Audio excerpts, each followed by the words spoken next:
আসসালামু আলাইকুম। প্রিয় বন্ধুরা, কেমন আছেন? আশা করি সবাই ভালো আছেন। আলহামদুলিল্লাহ, আমিও ভালো আছি। প্রতি শুক্রবারের ন্যায় আজও আমি আপনাদের সামনে হাজির হয়েছি আমাদের প্রিয় নবী হযরত মুহাম্মদ সাল্লামের চরিত্রের কিছু বৈশিষ্ট্য নিয়ে আপনাদের সাথে কথা বলার জন্য। আমাদের প্রিয় নবীর সবচেয়ে বড় যে গুণটি ছিল মানবিকতা এবং মহানুভবতা। এই বিষয়টি আমাদের প্রিয় নবী হযরত মুহাম্মদ সাল্লাল্লাহু আলাইহি ওয়াসাল্লামের সবচেয়ে বড় গুণ ছিল, এবং এই গুণটিকে নিয়ে পৃথিবীর এমন কোনো লেখক নেই, শ্রেষ্ঠ লেখক নেই, মুসলিম কিংবা অন্য ধর্মাবলম্বী, সবাই ওনার এই মানবিকতার দিকটিকে খুব বেশি গুরুত্ব দিয়েছেন। এবং তৎকালীন আরবের যে মানুষরা ছিল তারা, আপনারা জানেন, সবাই একটু উগ্র মানুষ ছিল।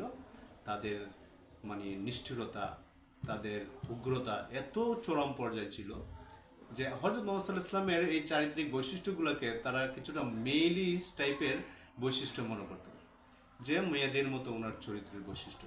উনি শুধু ক্ষমা করতে জানেন, উনি শুধু মানুষকে ক্ষমা করে দেন, উনি কোনো জামালায় জড়াতে চান না, উনি কেমন যেন একটু মেয়েলি এরকমভাবে তৎকালীন আরবের মানুষগুলি নবীজির চরিত্রকে বিশ্লেষণ করত। কিন্তু ওনার এই মানবিকতার জন্য, এই মহানুভবতার জন্য সারা পৃথিবীতে, কি মুসলিম কি অন্য ধর্মাবলম্বী, সবার কাছে উনি অত্যন্ত প্রিয়। দুই একটি বিষয় বলি, ওনার মানবিকতা কেমন ছিল এবং ক্ষমাশীলতা ওনার চরিত্রের বৈশিষ্ট্যের মধ্যে কতটুকু বেশি পরিমাণে ছিল। ওনার একজন মেয়ে ছিলেন, নাম হলো জয়নব। উনি গর্ভবতী ছিলেন। উনি যখন মক্কা থেকে ওনার পিতার কাছে, আমাদের প্রিয় নবীর কাছে আসার জন্য ঘোড়াতে উঠতেছিলেন, ঠিক ওই সময় হাবাব নামের এক মক্কার দুষ্ট লোক তাকে তরবারির পিছনের বাড়ি দিয়ে ওনাকে ঘোড়া থেকে ফেলে দিয়ে উনি সাথে সাথে মারা যান। আমাদের প্রিয় নবী হযরত মুহাম্মদ সাল্লাল্লাহু আলাইহি ওয়াসাল্লাম যখন মক্কা বিজয় করলেন এবং মক্কাতে আসলেন, তখন মক্কার প্রশাসন এই হাবাবকে মৃত্যুদণ্ড দিল এবং সে পালিয়ে বেড়াচ্ছিল। পরে নবীজির কাছে আয়েশা ক্ষমা চাওয়ার সাথে সাথেই নবীজি ক্ষমা করে দেন।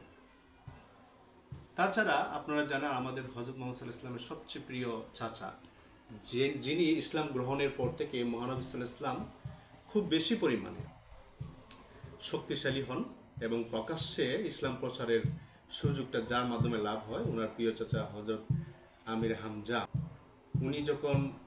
ওনাকে যখন ওহুদের যুদ্ধে হত্যা করা হয়, এবং এমনই নৃশংসভাবে হত্যা করা হয় যে ওনার কলিজাটা ভিতর থেকে টেনে তরবারি দিয়ে কলিজাটাকে ছিঁড়ে সেই কলিজাটাকে এনে চিবিয়ে খাচ্ছিল হিন্দ। আমাদের প্রিয় নবী হযরত মুহাম্মদ সাল্লাল্লাহু আলাইহি ওয়াসাল্লাম যখন মক্কা বিজয় করলেন, তাকেও সে ইসলামের ছায়াতলে চলে আসে, তাকেও নবীজি ক্ষমা করে দেন। এবং আপনারা জানেন যে কিছু ইহুদির মধ্যে একটা মহিলা, তার নামও ছিল জয়নব।